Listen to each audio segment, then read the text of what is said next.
श्रीमहागणपतिस्तोत्र योगम योगविदां विभूत विविध व्यासंग शुद्धाशय प्रादुरभूत सुधारस प्रसृमर ध्यानास्पदाध्यासिनाम् आनंद प्लवमान बोध मधुर मोदच्छटा मेदुर तं भूमानमुपास्महे परिणतं दन्तावलास्यात्मना तारश्री परशक्ति काम वसुधारूपानुगम्यं विदुस् तस्मै स्तात्प्रणतिर्गणाधिपतये यो राज्ञिणाभ्यर्त्यते आमन्त्र्य प्रथमं वरेति वरदेत्यार्तेन सर्वं जनं स्वामिनमेव शमानयेति सततं स्वाहादिभिः पूजितः कल्लोलाञ्चलचुम्बिताम्बुदतता विद्रुक्ष्य माम्भोनिधौ द्वीपे रत्नमगे सुरद्रुमवरान्मोदयकमेदस्विनी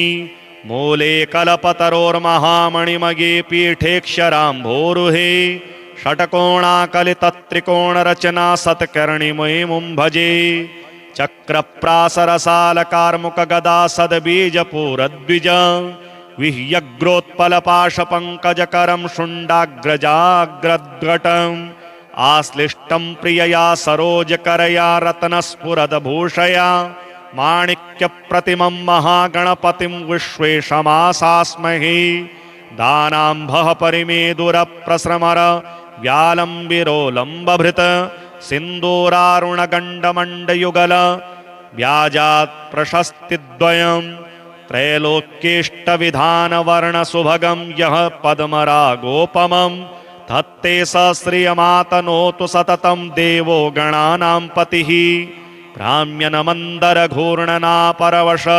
क्षीराब्धिविचिच्छटा सच्छायाश्चलचामरव्यतिकर श्रीगर्व सर्वशङ्कराः दिक्कान्ताघनचारचन्दनरसासारः श्रयन्तां मनः स्वच्छन्द प्रसर प्रलिप्तविततो हेरम्बदन्तत्विषः मुक्ताजालकरम्बितप्रविकसन्माणिक्यपुञ्जच्छटा कान्तः कम्बुकदम्बकुम्बितघनाम्भोजप्रवालोपमाः ज्योत्स्नापूरतरङ्गमन्थरतत् सन्ध्यावयस्याश्चिरं हेरम्बस्य जयन्ति दन्तकिरणा कीर्णाः क्षरीरत्विषः शुण्डाग्राकलितेन हेमकलशेन वर्जितेन रक्षरन् नानारत्नचयेन साधकजनान् सम्भावयन् कोटिशः दानामोदविलोनलुब्धमधुपप्रोत्सारणाविर्भवत् कर्णान्दोलनखेलनो विजयते देवो गणग्रामणीः हेरम्बं प्रणमामि यस्य पुरतः शाण्डिल्यमूले श्रिया बिभ्रत्याम्बुरुहे समं मधुरिपुस्ते शङ्खचक्रे वहन् न्यग्रोधस्य तले महाद्रिसुतया शम्भुस्तथा दक्षिणे बिभ्राणः परशुं त्रिशूलमितया पाशाङ्कुशाभ्यां सह पश्चात् पिप्पलमाश्रितो रतिपतिर्देवस्य रत्योत्पले बिभ्रत्या सममेक्षवं धनुरिषून् पौष्पान् वहन् पञ्च च वामे चक्रगदाधरः स भगवान् क्रोडः प्रियङ्गोस्थले हस्तोद्यच्छुकशालिमञ्जरिकया देव्याधरण्या सह षट्कोणाश्रिसुषष्टुजङ्गजमुखाः पाशाङ्कुशाभीवरान्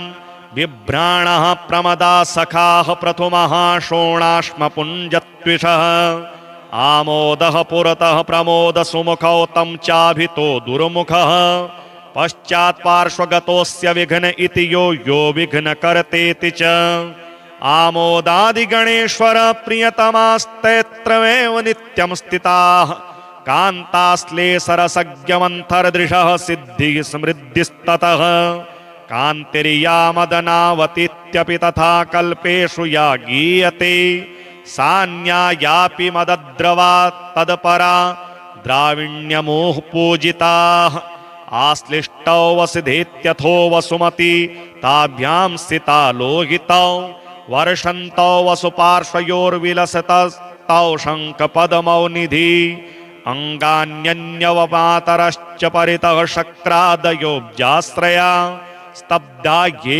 कुलिशादयः परिपतत् कालानलज्योतिषः इत्थम विष्णु शिवादि तत्त्वतवने श्रीवक्रतुण्डाय हूँ काराक्षिप्त समस्त दैत्य प्रवृणा भ्राताय दीप्तत्विषे आनंदेकर सावबोधलहरी विध्वस्त सर्वोर्मये सर्वत्र प्रथमानुमुग्धमहसे तस्मै परस्मै नमः।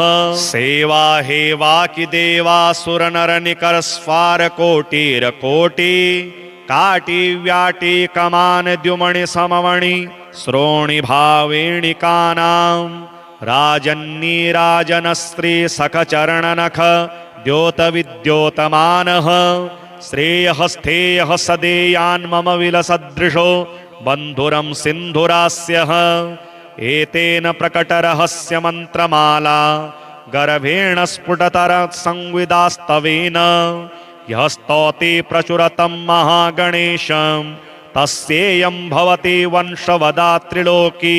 श्रीऋणहर गणेश स्तोत्रम्।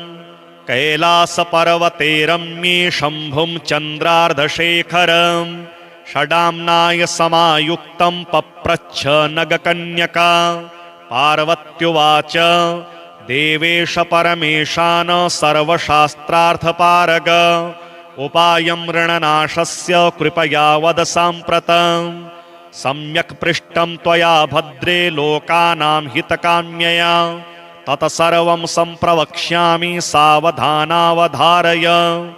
ओम श्री ऋणहर महागणपति स्तोत्रस्य सदाशिवऋषिः अनुष्टुभ छन्दः। श्री ऋणहर महागणपतिर्देवता ग्लौं बीजं गह शक्तिः गों कीलकं मम ऋणनाशने जपे विनियोगः। सिन्दूरवर्णं द्विभुजं गणेशं लंबोदरं पद्मदले निविष्टं ब्रह्मादिदेवः परिसेव्यमानं सिद्धैर्युतं तं प्रणमामि देवं। सृष्ट्यादौ ब्रह्मणा सम्यक् पूजितः फलसिद्धये सदैव पार्वतीपुत्रः ऋणनाशं करोतु मे। त्रिपुरस्य वधात् पूर्वं शम्भुना सम्यगार्चितः सदैव पार्वतीपुत्रः ऋणनाशं करोतु मे। हिरण्यकशिप्वादीनां वधार्थे विष्णुनार्चितः सदैव पार्वतीपुत्रः ऋणनाशं करोतु मे। महिषस्य वधे देव्या गणनाथः प्रपूजितः सदैव पार्वतीपुत्रः ऋणनाशं करोतु मे। तारकस्य वधात् पूर्वं कुमारेण प्रपूजितः सदैव पार्वतीपुत्रः ऋणनाशं करोतु मे। भास्करेण गणेशो हि पूजितश्च स्वसिद्धये सदैव पार्वतीपुत्रः ऋणनाशं करोतु मे। शशिना कान्तिवृद्ध्यर्थं पूजितो गणनायकः सदैव पार्वतीपुत्रः ऋणनाशं करोतु मे। पालनाय च तपसां विश्वामित्रेण पूजितः सदैव पार्वतीपुत्रः ऋणनाशं करोतु मे। इदं ऋणहरं स्तोत्रं तीव्रदारिद्र्यनाशनम् एकवारं पठे नित्यं वर्षमेकं समाहितः दारिद्र्यं दारुणं त्यक्त्वा कुबेरसमतां व्रजेत्। फडन्तोऽयं महामन्त्रः सार्धपञ्चदशाक्षरः। ॐ गणेश ऋणं छिन्धि वरेण्यं हुं नमः फट्। इमं मन्त्रं पठेदन्ते ततश्च शुचिभावनः 21 संख्याभिः पुरश्चरणमीरितं सहस्रावर्तनात् सम्यक् षण्मासं प्रियतां व्रजेत्। बृहस्पतिसमो ज्ञाने धने धनपतिर्भवेत्। अस्यैवायुत संख्याभिः पुरश्चरणमीरितं लक्ष्यमावर्तनात् सम्यक् वाञ्छितं फलमाप्नुयात्। भूतप्रेतपिशाचानां नाशनं स्मृतिमात्रतः। योगं योगविदां विभूत विविध व्यासंग शुद्धाशय प्रादुरभूत सुधारस प्रसृमर ध्यानास्पदाध्यासिनाम् आनन्दप्लवमान बोध मधुर मोदच्छटामेदुरं तं भूमानमुपास्महे परिणतं दन्तावलास्यात्मना तारस्त्री परशक्तिकामवसुधारूपानुगम्यं विदुस् तस्मैस्तात्प्रणतिर्गणाधिपतये यो राज्ञिणाभ्यर्त्यते आमन्त्र्य प्रथमं वरेति वरदेत्यार्तेन सर्वं जनं स्वामिनमेव शमानयेति सततं स्वाहादिभिः पूजितः कल्लोलाञ्चलचुम्बिताम्बुदतता विदृक्ष्य माम्भोनिधौ द्वीपे रत्नमये सुरद्रुमवरान्मोदयकमेदस्विनी मूले कल्पतरोर्महामणिमये पीठेक्षराम्भोरुहे षट्कोणाकलितत्रिकोणरचना सत्कर्णिमयीमुं भजे चक्रप्रासरसालकार्मुकगदा सद्बीजपूरद्विज विह्यग्रोत्पलपाशपङ्कजकरं शुण्डाग्रजाग्रद्घटम् आश्लिष्टं प्रियया सरोजकरया रत्नस्फुरदभूषया माणिक्यप्रतिमं महागणपतिं विश्वेशमासास्महे दानाम्भः परिमेदुरप्रस्रमर व्यालम्बिरोलम्बभृत सिन्दूरारुणगण्डमण्डयुगल व्याजात् प्रशस्तिद्वयं त्रैलोक्येष्टविधानवर्णसुभगं यः पद्मरागोपमं धत्ते स श्रियमातनोतु सततं देवो गणानां पतिः भ्राम्यनमन्दरघूर्णनापरवश क्षीराब्धिविचिच्छटा सच्छायाश्चलचामरव्यतिकर श्रीगर्व सर्वशङ्कराः दिक्कान्ताघनचारचन्दनरसासारः श्रयन्तां मनः स्वच्छन्द प्रसर प्रलिप्तविततो हेरम्बदन्तत्विषः मुक्ताजालकरम्बितप्रविकसन्माणिक्यपुञ्जच्छटा कान्तः कम्बुकदम्बकुम्बितघनाम्भोजप्रवालोपमाः ज्योत्स्नापूरतरङ्गमन्थरतत् सन्ध्यावयस्याश्चिरं हेरम्बस्य जयन्ति दन्तकिरणा कीर्णाः क्षरीरत्विषः शुण्डाग्राकलितेन हेमकलशेन वर्जितेन रक्षरन् नानारत्नचयेन साधकजनान् सम्भावयन् कोटिशः दानामोदविलोनलुब्धमधुपप्रोत्सारणाविर्भवत् कर्णान्दोलनखेलनो विजयते देवो गणग्रामणीः हेरम्बं प्रणमामि यस्य पुरतः शाण्डिल्यमूले श्रिया बिभ्रत्याम्बुरुहे समं मधुरिपुस्ते शङ्खचक्रे वहन् न्यग्रोधस्य तले महाद्रिसुतया शम्भुस्तथा दक्षिणे बिभ्राणः परशुं त्रिशूलमितया पाशाङ्कुशाभ्यां सह पश्चात् पिप्पलमाश्रितो रतिपतिर्देवस्य रत्योत्पले बिभ्रत्या सममेक्षवं धनुरिषून् पौष्पान् वहन् पञ्च च वामे चक्रगदाधरः स भगवान् क्रोडः प्रियङ्गोस्थले हस्तोद्यच्छुकशालिमञ्जरिकया देव्याधरण्या सह षट्कोणाश्रिसुषष्टुजङ्गजमुखाः पाशाङ्कुशाभीवरान् बिभ्राणः प्रमदा सखाः प्रथुमः शोणाश्मपुञ्जत्विषः आमोदः पुरतः प्रमोदसुमुखौ तं चाभितो दुर्मुखः पश्चात्पार्श्वगतोऽस्य विघ्न इति यो विघ्नकर्तेति च आमोदादिगणेश्वर प्रियतमास्तैत्रमेव नित्यं स्थिताः कान्ताश्लेषरसज्ञमन्थरदृशः सिद्धिः समृद्धिस्ततः कान्तिर्या मदनावतीत्यपि तथा कल्पेषु या गीयते सान्यायापि मदद्रवा तत्परा द्राविण्यमुः पूजिताः आश्लिष्टौ वसुधेत्यथो वसुमती ताभ्यां स्थिता लोहितौ वर्षन्तौ वसुपार्श्वयोर्विलसतस्तौ शङ्खपद्मौ निधि अङ्गान्यन्यवमातरश्च परितः शक्रादयोब्जाश्रया स्तब्धा ये कुलिशादयः परिपतत्कालानलज्योतिषः इत्थं विष्णुशिवादितत्त्वतवने श्रीवक्रतुण्डायहुं काराक्षिप्त समस्तदैत्यप्रवृणा भ्राताय दीप्तत्विषे आनन्दैकरसावबोधलहरी विध्वस्त सर्वोर्मयि सर्वत्र प्रथमानुमुग्धमहसि तस्मै परस्मै नमः। सेवा हेवा कि देवासुर नर निकर स्वार कोटिर कोटि काटी व्याटी कमान द्युमणि सममणि श्रोणि भावेणिकानां राजन्नी राजन स्त्री सख चरण नख द्योत विद्योतमानः श्रेयःस्थेयः सदेयान् मम विलसदृशो बन्धुरं सिन्धुरास्यः। एतेन प्रकटरहस्य मन्त्रमाला गर्भेण स्फुटतर संविदास्तवेन यः स्तौति प्रचुरतं महागणेशं तस्येयं भवति वंशवदात्रिलोकी। श्रीऋणहर गणेश स्तोत्रम्। कैलासपर्वते रम्ये शम्भुं चन्द्रार्धशेखरं षडाम्नाय समायुक्तं पप्रच्छ नगकन्यका।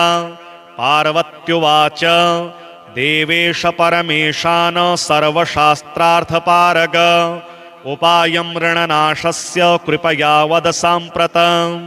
सम्यक् पृष्टं त्वया भद्रे लोकानां हितकाम्यया तत्सर्वं सम्प्रवक्ष्यामि सावधानावधारय। ॐ श्रीऋणहर महागणपतिस्तोत्रस्य सदाशिवऋषिः अनुष्टुभ छन्दः।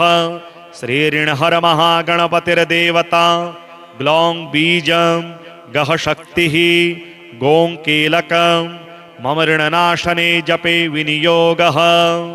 सिन्दूरवर्णं द्विभुजं गणेशं लम्बोदरं पद्मदले निविष्टं ब्रह्मादिदेवः परिसेव्यमानं सिद्धैर्युतं तं प्रणमामि देवं।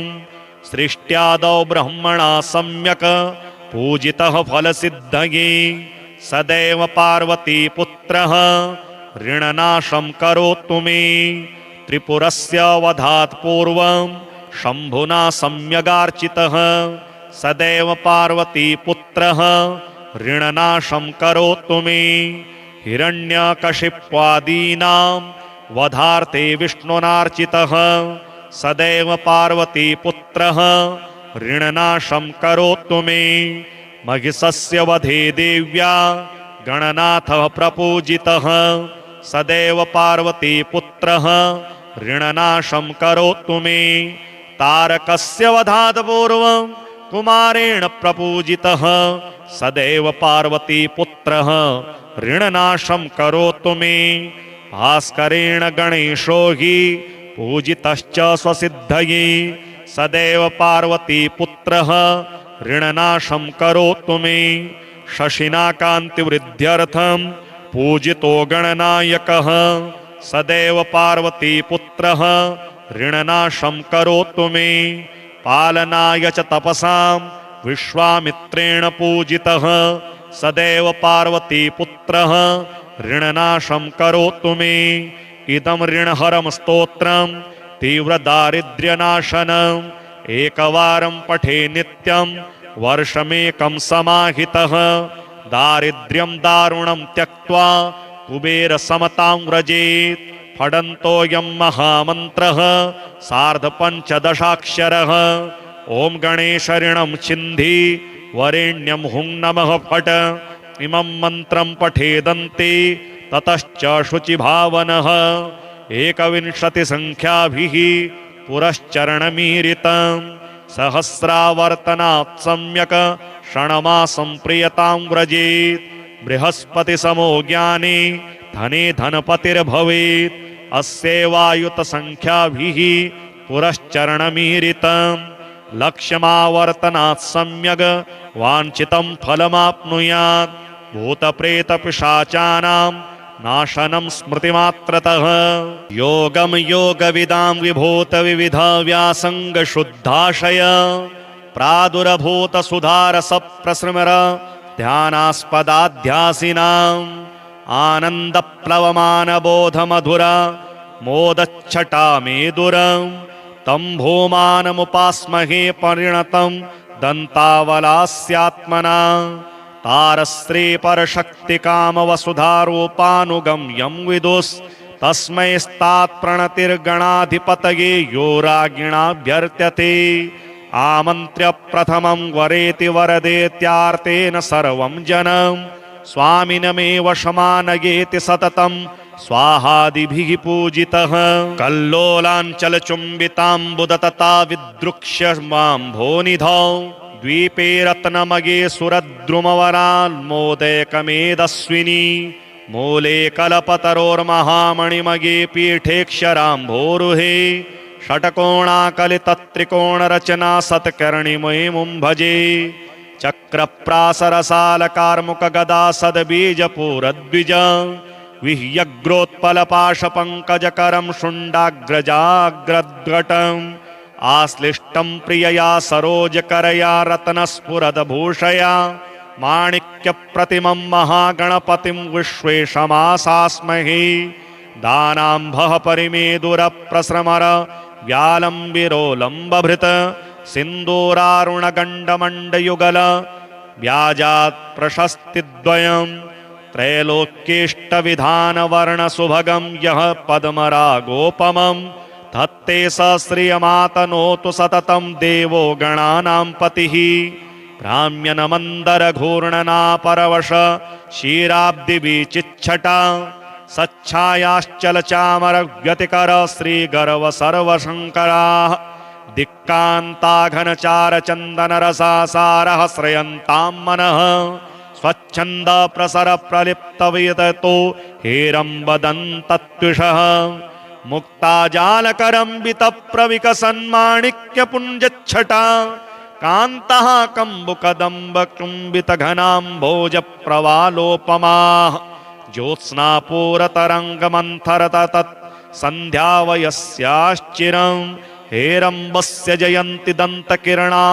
कीर्णाः क्षरीरत्विषः शुण्डाग्राकलितेन हेमकलशेन वर्जितेन रक्षरन् नानारत्नचयेन साधकजनान् सम्भावयन् कोटिशः दानामोदविलोनलुब्धमधुपप्रोत्सारणाविर्भवत् कर्णान्दोलनखेलनो विजयते देवो गणग्रामणीः हेरम्बं प्रणमामि यस्य पुरतः शाण्डिल्यमूले श्रिया बिभ्रत्याम्बुरुहे समं मधुरिपुस्ते शङ्खचक्रे वहन् न्यग्रोधस्य तले महाद्रिसुतया शम्भुस्तथा दक्षिणे बिभ्राणः परशुं त्रिशूलमितया पाशाङ्कुशाभ्यां सह पश्चात् पिप्पलमाश्रितो रतिपतिर्देवस्य रत्योत्पले बिभ्रत्या सममेक्षवं धनुरिषून् पौष्पान् वहन् पञ्च च वामे चक्रगदाधरः स भगवान् क्रोडः प्रियङ्गोस्थले हस्तोद्यच्छुकशालिमञ्जरिकया देव्याधरण्या सह षट्कोणाश्रिसुषष्टुजङ्गजमुखाः पाशाङ्कुशाभीवरान् बिभ्राणः प्रमदा सखाः प्रथुमः शोणाश्मपुञ्जत्विषः आमोदः पुरतः प्रमोदसुमुखौ तं चाभितो दुर्मुखः पश्चात् पार्श्वगतोऽस्य विघ्न इति यो विघ्नकर्तेति च आमोदादिगणेश्वर प्रियतमास्तेत्रमेव नित्यं स्थिताः कान्ताश्लेषरसज्ञमन्थरदृशः सिद्धिः समृद्धिस्ततः कान्तिर्यामदनावतीत्यपि तथा कल्पेषु या गीयते सान्यायापि मदद्रवा तत्परा द्राविण्यमुः पूजिताः आश्लिष्टौ वसुधेत्यथो वसुमती ताभ्यां स्थिता लोहितौ वर्षन्तौ वसुपार्श्वयोर्विलसतस्तौ शङ्खपद्मौ निधि अङ्गान्यन्यवमातरश्च परितः शक्रादयोब्जाश्रया स्तब्धा ये कुलिशादयः परिपतत्कालानलज्योतिषः इत्थं विष्णुशिवादितत्त्वतवने श्रीवक्रतुण्डायहुं काराक्षिप्त समस्तदैत्यप्रवृणा भ्राताय दीप्तत्विषे आनन्दैकरसावबोधलहरी विध्वस्त सर्वोर्मये सर्वत्र प्रथमानुमुग्धमहसे तस्मै परस्मै नमः।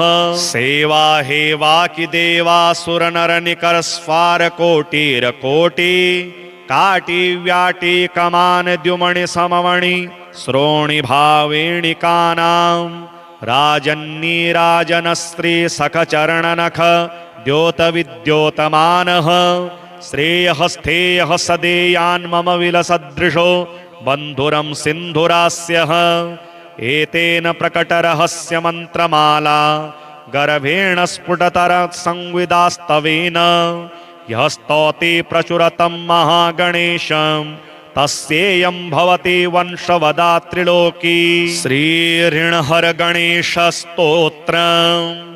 कैलासपर्वते रम्ये शम्भुं चन्द्रार्धशेखरं षडाम्नाय समायुक्तं पप्रच्छ नगकन्यका। पार्वत्युवाच देवेश परमेशान सर्वशास्त्रार्थपारग उपायं ऋणनाशस्य कृपया वद साम्प्रतं। सम्यक् पृष्टं त्वया भद्रे लोकानां हितकाम्यया तत्सर्वं सम्प्रवक्ष्यामि सावधानावधारय। ॐ श्रीऋणहर महागणपतिस्तोत्रस्य सदाशिवऋषिः अनुष्टुभ छन्दः। श्रीऋणहर महागणपतिर्देवता ग्लौं बीजं गः शक्तिः गों कीलकं मम ऋणनाशने जपे विनियोगः। सिन्दूरवर्णं द्विभुजं गणेशं लम्बोदरं पद्मदले निविष्टं ब्रह्मादिदेवैः परिसेव्यमानं सिद्धैर्युतं तं प्रणमामि देवं। सृष्ट्यादौ ब्रह्मणा सम्यक् पूजितः फलसिद्धये सदैव पार्वतीपुत्रः ऋणनाशं करोतु मे। त्रिपुरस्य वधात् पूर्वं शम्भुना सम्यगार्चितः सदैव पार्वतीपुत्रः ऋणनाशं करोतु मे। हिरण्यकशिप्वादीनां वधार्थे विष्णुनार्चितः सदैव पार्वतीपुत्रः ऋणनाशं करोतु मे। महिषस्य वधे देव्या गणनाथः प्रपूजितः सदैव पार्वतीपुत्रः ऋणनाशं करोतु मे। तारकस्य वधात् पूर्वं कुमारेण प्रपूजितः सदैव पार्वतीपुत्रः ऋणनाशं करोतु मे।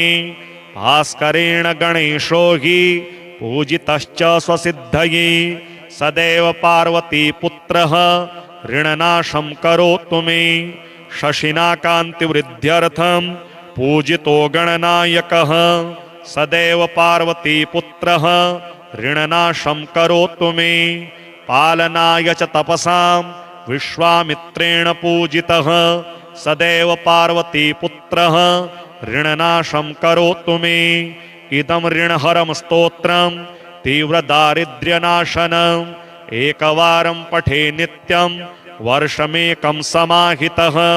दारिद्र्यं दारुणं त्यक्त्वा कुबेरसमतां व्रजेत्। फडन्तोऽयं महामन्त्रः सार्धपञ्चदशाक्षरः।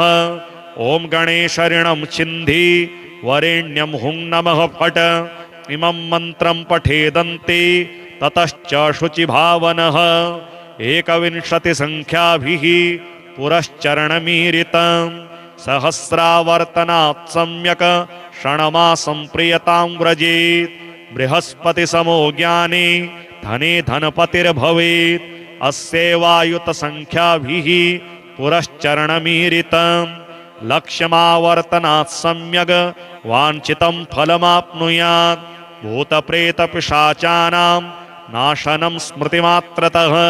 योगं योगविदां विभूतविविध व्यासङ्गशुद्धाशय प्रादुरभूतसुधारसप्रस्मर ध्यानास्पदाध्यासिनाम् आनन्दप्लवमानबोधमधुर मोदच्छटा मेदुरं तं भूमानमुपास्महे परिणतं दन्तावलास्यात्मना। तारस्त्री परशक्तिकामवसुधारूपानुगम्यं विदुस् तस्मै स्तात्प्रणतिर्गणाधिपतये यो राज्ञिणाभ्यर्त्यते। आमन्त्र्य प्रथमं वरेति वरदेत्यार्तेन सर्वं जनं स्वामिनमेव शमानयेति सततं स्वाहादिभिः पूजितः। कल्लोलाञ्चलचुम्बिताम्बुदतता विदृक्ष्य मां भोनिधौ द्वीपे रत्नमगे सुरद्रुमवरान्मोदयकमेदस्विनी मूले कल्पतरोर्महामणिमगे पीठेक्षराम्भोरुहे षट्कोणाकलितत्रिकोणरचना सत्कर्णिमयीमुं भजे चक्रप्रासरसालकार्मुकगदा सद्बीजपूरद्विज विह्यग्रोत्पलपाशपङ्कजकरं शुण्डाग्रजाग्रद्घटम् आश्लिष्टं प्रियया सरोजकरया रत्नस्फुरदभूषया माणिक्यप्रतिमं महागणपतिं विश्वेशमासास्महे दानाम्भः परिमेदुरप्रस्रमर व्यालम्बिरोलम्बभृत सिन्दूरारुणगण्डमण्डयुगल व्याजात् प्रशस्तिद्वयं त्रैलोक्येष्टविधानवर्णसुभगं यः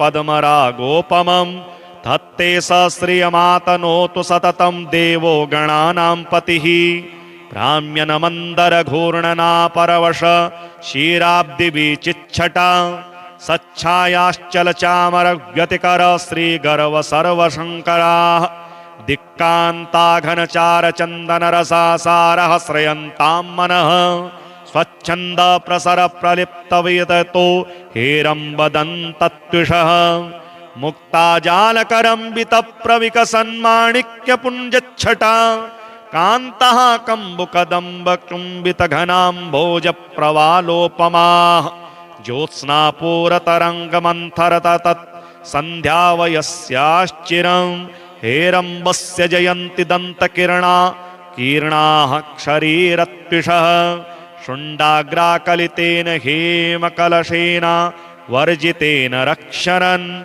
नानारत्नचयेन साधकजनान् सम्भावयन् कोटिशः दानामोदविलोनलुब्धमधुपप्रोत्सारणाविर्भवत् कर्णान्दोलनखेलनो विजयते देवो गणग्रामणीः हेरम्बं प्रणमामि यस्य पुरतः शाण्डिल्यमूले श्रिया बिभ्रत्याम्बुरुहे समं मधुरिपुस्ते शङ्खचक्रे वहन् न्यग्रोधस्य तले महाद्रिसुतया शम्भुस्तथा दक्षिणे बिभ्राणः परशुं त्रिशूलमितया पाशाङ्कुशाभ्यां सह पश्चात् पिप्पलमाश्रितो रतिपतिर्देवस्य रत्योत्पले बिभ्रत्या सममेक्षवं धनुरिषून् पौष्पान् वहन् पञ्च च वामे चक्रगदाधरः स भगवान् क्रोडः प्रियङ्गोस्थले हस्तोद्यच्छुकशालिमञ्जरिकया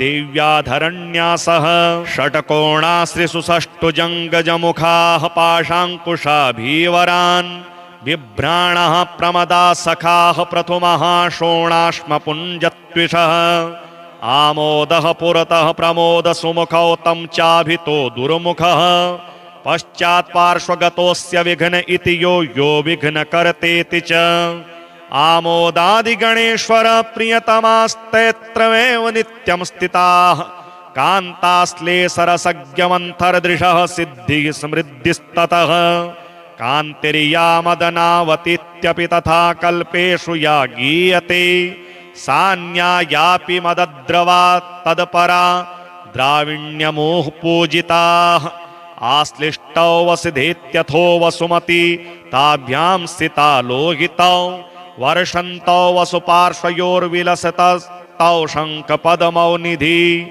अङ्गान्यन्यवमातरश्च परितः शक्रादयोऽब्जाश्रया स्तब्धा ये कुलिशादयः परिपतत्कालानलज्योतिषः इत्थं विष्णुशिवादितत्त्वतमने श्रीवक्रतुण्डायहुं काराक्षिप्त समस्तदैत्यप्रवृणा भ्राताय दीप्तत्विषे आनन्दैकरसावबोधलहरी विध्वस्त सर्वोर्मयी सर्वत्र प्रथमानुमुग्धमहसि तस्मै परस्मै नमः।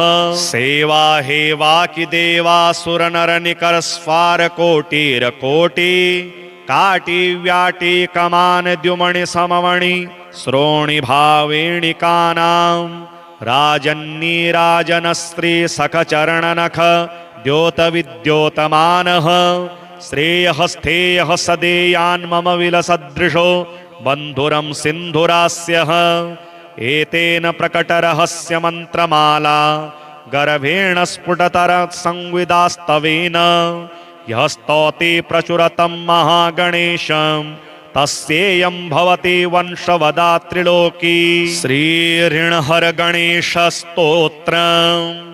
कैलासपर्वते रम्ये शम्भुं चन्द्रार्धशेखरं षडाम्नाय समायुक्तं पप्रच्छ नगकन्यका। पार्वत्युवाच देवेश परमेशान सर्वशास्त्रार्थपारग उपायं ऋणनाशस्य कृपया वद साम्प्रतम्। सम्यक् पृष्टं त्वया भद्रे लोकानां हितकाम्यया तत्सर्वं सम्प्रवक्ष्यामि सावधानावधारय। ॐ श्रीऋणहर महागणपतिस्तोत्रस्य सदाशिवऋषिः अनुष्टुभ छन्दः। श्रीऋणहर महागणपतिर्देवता ग्लौं बीजं गः शक्तिः गों कीलकं मम ऋणनाशने जपे विनियोगः।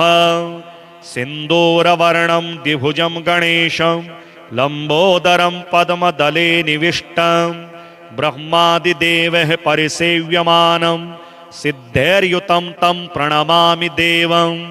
सृष्ट्यादौ ब्रह्मणा सम्यक् पूजितः फलसिद्धये सदैव पार्वतीपुत्रः ऋणनाशं करोतु मे। त्रिपुरस्य वधात् पूर्वं शम्भुना सम्यगार्चितः सदैव पार्वतीपुत्रः ऋणनाशं करोतु मे। हिरण्यकशिप्वादीनां वधार्थे विष्णुनार्चितः सदैव पार्वतीपुत्रः ऋणनाशं करोतु मे। महिषस्य वधे देव्या गणनाथः प्रपूजितः सदैव पार्वतीपुत्रः ऋणनाशं करोतु मे। तारकस्य वधात् पूर्वं कुमारेण प्रपूजितः सदैव पार्वतीपुत्रः ऋणनाशं करोतु मे। भास्करेण गणेशो हि पूजितश्च स्वसिद्धये सदैव पार्वतीपुत्रः ऋणनाशं करोतु मे। शशिना कान्तिवृद्ध्यर्थं पूजितो गणनायकः सदैव पार्वतीपुत्रः ऋणनाशं करोतु मे। पालनाय च तपसां विश्वामित्रेण पूजितः सदैव पार्वतीपुत्रः ऋणनाशं करोतु मे। इदं ऋणहरं स्तोत्रं तीव्रदारिद्र्यनाशनम् एकवारं पठे नित्यं वर्षमेकं समाहितः। दारिद्र्यं दारुणं त्यक्त्वा कुबेरसमतां व्रजेत्। फडन्तोऽयं महामन्त्रः सार्धपञ्चदशाक्षरः। ॐ गणेश ऋणं छिन्धि वरेण्यं हुं नमः फट्। इमं मन्त्रं पठेदन्ते ततश्च शुचिभावनः। 21 संख्याभिः पुरश्चरणमीरितं सहस्रावर्तनात् सम्यक् षण्मासं प्रियतां व्रजेत्। बृहस्पतिसमो ज्ञाने धने धनपतिर्भवेत्। अस्यैवायुत संख्याभिः पुरश्चरणमीरितं लक्ष्यमावर्तनात् सम्यक् वाञ्छितं फलमाप्नुयात्। भूतप्रेतपिशाचानां नाशनं स्मृतिमात्रतः। योगं योगविदां विभूतविविध व्यासङ्गशुद्धाशय प्रादुरभूतसुधारसप्रसृमर ध्यानास्पदाध्यासिनाम् आनन्दप्लवमानबोधमधुर मोदच्छटा मेदुरं तं भूमानमुपास्महे परिणतं दन्तावलास्यात्मना। तारस्त्री परशक्तिकामवसुधारूपानुगम्यं विदुस्तस्मै स्तात्प्रणतिर्गणाधिपतये यो राज्ञिणाभ्यर्त्यते। आमन्त्र्य प्रथमं वरेति वरदेत्यार्तेन सर्वं जनं स्वामिनमेव शमानयेति सततं स्वाहादिभिः पूजितः। कल्लोलाञ्चलचुम्बिताम्बुदतता विदृक्ष्य माम्भोनिधौ द्वीपे रत्नमये सुरद्रुमवरान्मोदयकमेदस्विनी। मूले कल्पतरोर्महामणिमये पीठेक्षराम्भोरुहे षट्कोणाकलितत्रिकोणरचना सत्कर्णिमयीमुं भजे। चक्रप्रासरसालकार्मुकगदा सद्बीजपूरद्विज विह्यग्रोत्पलपाशपङ्कजकरं शुण्डाग्रजाग्रद्घटम् आश्लिष्टं प्रियया सरोजकरया रत्नस्फुरदभूषया माणिक्यप्रतिमं महागणपतिं विश्वेशमासास्महे दानाम्भः परिमेदुरप्रस्रमर व्यालम्बिरोलम्बभृत सिन्दूरारुणगण्डमण्डयुगल व्याजात् प्रशस्तिद्वयम् त्रैलोक्येष्टविधानवर्णसुभगं यः पद्मरागोपमं धत्ते स श्रियमातनोतु सततं देवो गणानां पतिः भ्राम्यनमन्दरघूर्णनापरवश क्षीराब्धिविचिच्छटा सच्छायाश्चलचामरव्यतिकर श्रीगर्व सर्वशङ्कराः दिक्कान्ताघनचारचन्दनरसासारः श्रयन्तां मनः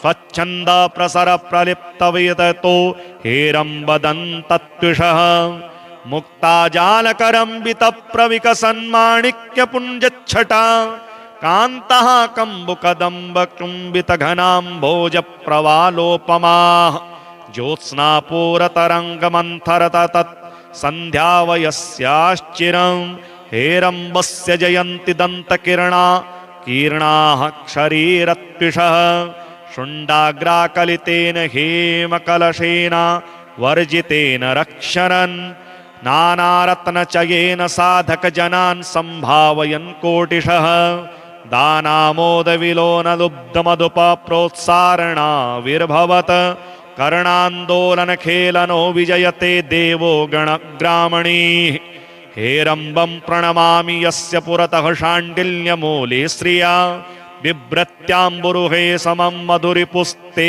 शङ्खचक्रे वहन् न्यग्रोधस्य तले महाद्रिसुतया शम्भुस्तथा दक्षिणे बिभ्राणः परशुं त्रिशूलमितया पाशाङ्कुशाभ्यां सह पश्चात् पिप्पलमाश्रितो रतिपतिर्देवस्य रत्योत्पले बिभ्रत्या सममेक्षवं धनुरिषून् पौष्पान् वहन् पञ्च च वामे चक्रगदाधरः स भगवान् क्रोडः प्रियङ्गोस्थले हस्तोद्यच्छुकशालिमञ्जरिकया देव्याधरण्यासः षट्कोणाश्रिसुषष्टुजङ्गजमुखाः पाशाङ्कुशाभीवरान् बिभ्राणः प्रमदा सखाः प्रथुमः शोणाश्मपुञ्जत्विषः आमोदः पुरतः प्रमोदसुमुखौ तं चाभितो दुर्मुखः पश्चात् पार्श्वगतोऽस्य विघ्न इति यो विघ्नकर्तेति च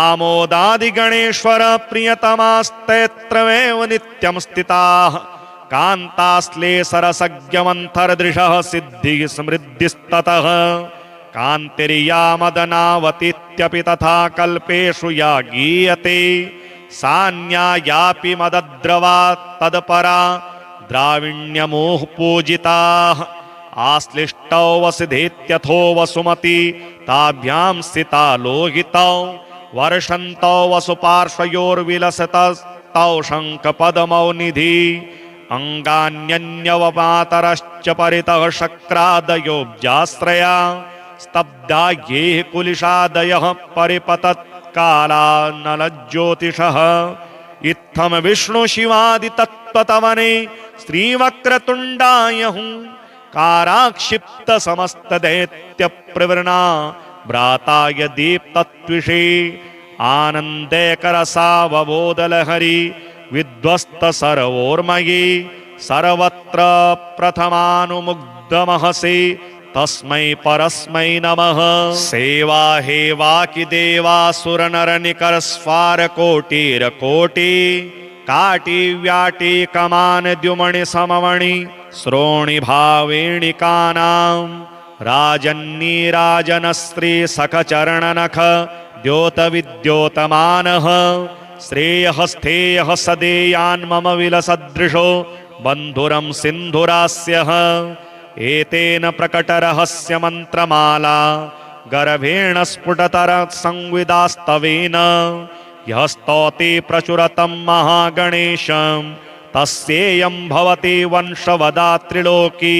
श्रीऋणहर गणेश स्तोत्रम् कैलासपर्वते रम्ये शम्भुं चन्द्रार्धशेखरं षडाम्नाय समायुक्तं पप्रच्छ नगकन्यका। पार्वत्युवाच देवेश परमेशान सर्वशास्त्रार्थपारग उपायं ऋणनाशस्य कृपया वद साम्प्रतम्। सम्यक् पृष्टं त्वया भद्रे लोकानां हितकाम्यया तत्सर्वं सम्प्रवक्ष्यामि सावधानावधारय। ॐ श्री ऋणहर महागणपतिस्तोत्रस्य सदाशिवऋषिः अनुष्टुभ छन्दः। श्री ऋणहर महागणपतिर्देवता ग्लौं बीजं गः शक्तिः गों कीलकं मम ऋणनाशने जपे विनियोगः। सिन्दूरवर्णं द्विभुजं गणेशं लम्बोदरं पद्मदले निविष्टं ब्रह्मादिदेवः परिसेव्यमानं सिद्धैर्युतं तं प्रणमामि देवं। सृष्ट्यादौ ब्रह्मणा सम्यक् पूजितः फलसिद्धये सदैव पार्वतीपुत्रः ऋणनाशं करोतु मे। त्रिपुरस्य वधात् पूर्वं शम्भुना सम्यगार्चितः सदैव पार्वतीपुत्रः ऋणनाशं करोतु मे। हिरण्यकशिप्वादीनां वधार्थे विष्णुनार्चितः सदैव पार्वतीपुत्रः ऋणनाशं करोतु मे। महिषस्य वधे देव्या गणनाथः प्रपूजितः सदैव पार्वतीपुत्रः ऋणनाशं करोतु मे। तारकस्य वधात् पूर्वं कुमारेण प्रपूजितः सदैव पार्वतीपुत्रः ऋणनाशं करोतु मे। भास्करेण गणेशो हि पूजितश्च स्वसिद्धये सदैव पार्वतीपुत्रः ऋणनाशं करोतु मे। शशिना कान्तिवृद्ध्यर्थं पूजितो गणनायकः सदैव पार्वतीपुत्रः ऋणनाशं करोतु मे। पालनाय च तपसां विश्वामित्रेण पूजितः सदैव पार्वतीपुत्रः ऋणनाशं करोतु मे। इदं ऋणहरं स्तोत्रं तीव्रदारिद्र्यनाशनम् एकवारं पठे नित्यं वर्षमेकं समाहितः।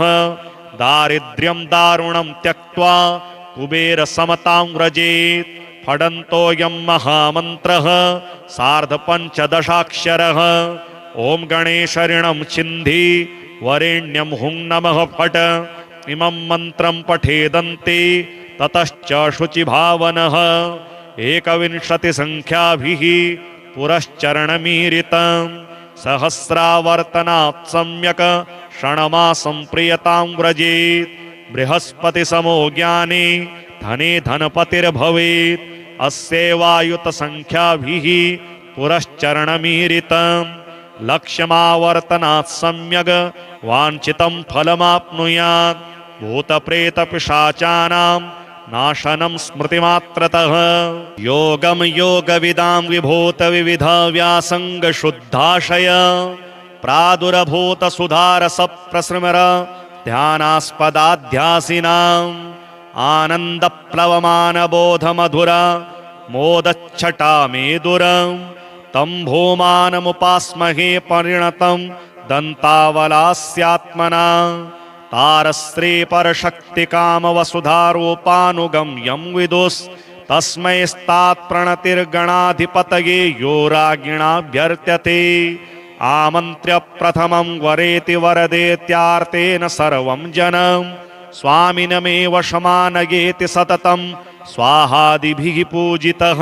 कल्लोलाञ्चलचुम्बिताम्बुदतता विदृक्ष्य माम्भोनिधौ द्वीपे रत्नमये सुरद्रुमवराल्मोदयकमेदस्विनी मूले कल्पतरोर्महामणिमये पीठेक्षराम्भोरुहे षट्कोणाकलितत्रिकोणरचना सत्कर्णिमयीमुं भजे। चक्रप्रासरसालकार्मुकगदा सद्बीजपूरद्विज विह्यग्रोत्पलपाशपङ्कजकरं शुण्डाग्रजाग्रद्घटम् आश्लिष्टं प्रियया सरोजकरया रत्नस्फुरदभूषया माणिक्यप्रतिमं महागणपतिं विश्वेशमासास्महे। दानाम्भः परिमेदुरप्रस्रमर व्यालम्बिरोलम्बभृत् सिन्दूरारुणगण्डमण्डयुगल व्याजात् प्रशस्तिद्वयम् त्रैलोक्येष्टविधानवर्णसुभगं यः पद्मरागोपमं धत्ते स श्रियमातनोतु सततं देवो गणानां पतिः भ्राम्यनमन्दरघूर्णनापरवश क्षीराब्धिविचिच्छटा सच्छायाश्चलचामरव्यतिकर श्रीगर्व सर्वशङ्कराः दिक्कान्ताघनचारचन्दनरसासारः श्रयन्तां मनः स्वच्छन्द प्रसर प्रलिप्तविदतो हेरम्बदन्तत्विषः मुक्ताजालकरम्बितप्रविकसन्माणिक्यपुञ्जच्छटा कान्तः कम्बुकदम्बकुम्बितघनाम्भोजप्रवालोपमाः ज्योत्स्नापूरतरङ्गमन्थरतत् सन्ध्यावयस्याश्चिरं हेरम्बस्य जयन्ति दन्तकिरणा कीर्णाः क्षरीरत्विषः शुण्डाग्राकलितेन हेमकलशेन वर्जितेन रक्षरन् नानारत्नचयेन साधकजनान् सम्भावयन् कोटिशः दानामोदविलोनलुब्धमधुपप्रोत्सारणाविर्भवत् कर्णान्दोलनखेलनो विजयते देवो गणग्रामणीः हेरम्बं प्रणमामि यस्य पुरतः शाण्डिल्यमूले श्रिया बिभ्रत्याम्बुरुहे समं मधुरिपुस्ते शङ्खचक्रे वहन् न्यग्रोधस्य तले महाद्रिसुतया शम्भुस्तथा दक्षिणे बिभ्राणः परशुं त्रिशूलमितया पाशाङ्कुशाभ्यां सह पश्चात् पिप्पलमाश्रितो रतिपतिर्देवस्य रत्योत्पले बिभ्रत्या सममेक्षवं धनुरिषून् पौष्पान् वहन् पञ्च च वामे चक्रगदाधरः स भगवान् क्रोडः प्रियङ्गोस्थले हस्तोद्यच्छुकशालिमञ्जरिकया देव्याधरण्या सह षट्कोणाश्रिसुषष्टुजङ्गजमुखाः पाशाङ्कुशाभीवरान् बिभ्राणः प्रमदा सखाः प्रथुमः शोणाश्मपुञ्जत्विषः आमोदः पुरतः प्रमोदसुमुखौ तं चाभितो दुर्मुखः पश्चात् पार्श्वगतोऽस्य विघ्न इति यो विघ्नकर्तेति च आमोदादिगणेश्वर प्रियतमास्तैत्रमेव नित्यं स्थिताः कान्ताश्लेषरसज्ञमन्थरदृशः सिद्धिः समृद्धिस्ततः कान्तिर्यामदनावतीत्यपि तथा कल्पेषु या गीयते सान्यायापि मदद्रवा तत्परा द्राविण्यमुः पूजिताः आश्लिष्टौ वसुधेत्यथो वसुमती ताभ्यां स्थिता लोहितौ वर्षन्तौ वसुपार्श्वयोर्विलसतस्तौ शङ्खपदमौ निधि अङ्गान्यन्यवमातरश्च परितः शक्रादयोऽब्जाश्रया स्तब्धा ये कुलिशादयः परिपतत्कालानलज्योतिषः इत्थं विष्णुशिवादितत्त्वतवने श्रीवक्रतुण्डायहुं काराक्षिप्त समस्तदैत्यप्रवृणा भ्राताय दीप्तत्विषे आनन्दैकरसावबोधलहरी विध्वस्त सर्वोर्मयी सर्वत्र प्रथमानुमुग्धमहसि तस्मै परस्मै नमः। सेवा हेवाकि देवासुरनरनिकरस्वारकोटिरकोटि काटिव्याटि कमान द्युमणि सममणि श्रोणि भावेणिकानां राजन्नीराजनस्त्री सखचरणनख द्योतविद्योतमानः श्रेयः स्थेयः सदेयान् मम विलसदृशो बन्धुरं सिन्धुरास्यः एतेन प्रकटरहस्यमन्त्रमाला गर्भेण स्फुटतर संविदास्तवेन यः स्तौति प्रचुरतं महागणेशं तस्येयं भवति वंशवदात्रिलोकी। श्रीऋणहर गणेशस्तोत्रम् कैलासपर्वते रम्ये शम्भुं चन्द्रार्धशेखरं षडाम्नाय समायुक्तं पप्रच्छ नगकन्यका पार्वत्युवाच देवेश परमेशान सर्वशास्त्रार्थपारग उपायं ऋणनाशस्य कृपया वद साम्प्रतम् सम्यक् पृष्टं त्वया भद्रे लोकानां हितकाम्यया तत्सर्वं सम्प्रवक्ष्यामि सावधानावधारय। ॐ श्री ऋणहर महागणपतिस्तोत्रस्य सदाशिवऋषिः अनुष्टुभ छन्दः।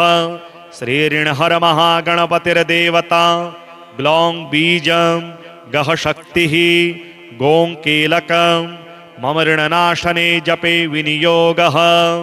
सिन्दूरवर्णं द्विभुजं गणेशं लम्बोदरं पद्मदले निविष्टं ब्रह्मादिदेवः परिसेव्यमानं सिद्धैर्युतं तं प्रणमामि देवं।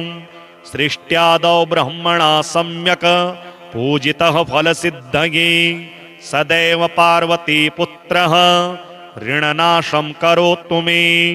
त्रिपुरस्य वधात् पूर्वं शम्भुना सम्यगार्चितः सदैव पार्वतीपुत्रः ऋणनाशं करोतु मे। हिरण्यकशिप्वादीनां वधार्थे विष्णुनार्चितः सदैव पार्वतीपुत्रः ऋणनाशं करोतु मे। महिषस्य वधे देव्या गणनाथः प्रपूजितः सदैव पार्वतीपुत्रः ऋणनाशं करोतु मे। तारकस्य वधात् पूर्वं कुमारेण प्रपूजितः सदैव पार्वतीपुत्रः ऋणनाशं करोतु मे। भास्करेण गणेशो हि पूजितश्च स्वसिद्धये सदैव पार्वतीपुत्रः ऋणनाशं करोतु मे। शशिना कान्तिवृद्ध्यर्थं पूजितो गणनायकः सदैव पार्वतीपुत्रः ऋणनाशं करोतु मे। पालनाय च तपसां विश्वामित्रेण पूजितः सदैव पार्वतीपुत्रः ऋणनाशं करोतु मे। इदं ऋणहरं स्तोत्रं तीव्रदारिद्र्यनाशनम् एकवारं पठे नित्यं वर्षमेकं समाहितः। दारिद्र्यं दारुणं त्यक्त्वा कुबेरसमतां व्रजेत्। फडन्तोऽयं महामन्त्रः सार्धपञ्चदशाक्षरः। ॐ गणेश ऋणं छिन्धि वरेण्यं हुं नमः फट्। इमं मन्त्रं पठेदन्ते ततश्च शुचिभावनः। 21 संख्याभिः पुरश्चरणमीरितं सहस्रावर्तनात् सम्यक् षण्मासं प्रियतां व्रजेत्। बृहस्पतिसमो ज्ञाने धने धनपतिर्भवेत्। अस्यैवायुत संख्याभिः पुरश्चरणमीरितं लक्ष्यमावर्तनात् सम्यक् वाञ्छितं फलमाप्नुयात्। भूतप्रेतपिशाचानां नाशनं स्मृतिमात्रतः।